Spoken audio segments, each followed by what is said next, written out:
অর্থনৈতিক প্রবৃদ্ধির পূর্বাভাসের কিছুটা পরিবর্তন আনল এশিয়ান ডেভেলপমেন্ট ব্যাংক। নতুন প্রকাশিত পূর্বাভাসে উন্নয়নশীল এশিয়া এবং প্রশান্ত মহাসাগরীয় অঞ্চলের দেশগুলোর প্রবৃদ্ধি সামান্য বাড়ানো হয়েছে। এদিকে চলতি বছরে উন্নয়নশীল এশিয়া এবং প্রশান্ত মহাসাগরীয় অঞ্চলের দেশগুলোর অর্থনৈতিক প্রবৃদ্ধি 5% হবে বলে নতুন করে পূর্বাভাস দিয়েছিল এডিবি। এর আগে প্রবৃদ্ধি 4.9% কম হওয়ার পূর্বাভাস দেয় সংস্থাটি।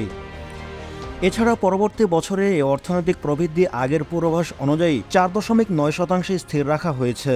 ভ্যাট দায়মুক্ত থেকে লাভজনক ব্যবসা পরিচালনার বিশ্বস্ত সহযোগী দ্য রিয়েল কনসালটেশন, স্বচ্ছ ভ্যাট আইনে দক্ষ ন্যায্য ভ্যাট প্রদানে। মূলত চলতি বছরে এই অঞ্চলের দেশীয় চাহিদার সঙ্গে তাল মিলিয়ে রপ্তানি পরিমাণ বৃদ্ধি পাচ্ছে বলে মনে করে এডিবি। এজন্য এবছরের দেশগুলোতে অর্থনৈতিক প্রবৃদ্ধি বাড়তে যাচ্ছে। পাশাপাশি বিশ্ববাজারে খাদ্যপণ্যের দাম ধীরে ধীরে সহনশীল পর্যায়ে নিয়ে আসা এবং উচ্চ সুদহারে দীর্ঘস্থায়ী প্রভাবের জন্য এই অঞ্চলে মুদ্রাস্ফীতিও কমে 2.9% নেমে আসবে বলে মনে করা হচ্ছে। দক্ষিণ এশিয়া, দক্ষিণ পূর্ব এশিয়া এবং প্রশান্ত মহাসাগরীয় অঞ্চলে বিরূপ আবহাওয়া এবং খাদ্যপণ্য রপ্তানিতে বিভিন্ন নিষেধাজ্ঞার জন্য এখন খাদ্য মূল্যস্ফীতি অনেক বেশি। তবে এই অঞ্চলের মধ্যে ভারত এখন সবচাইতে বেশি অর্থনৈতিক প্রবৃদ্ধি দেখিয়েছে।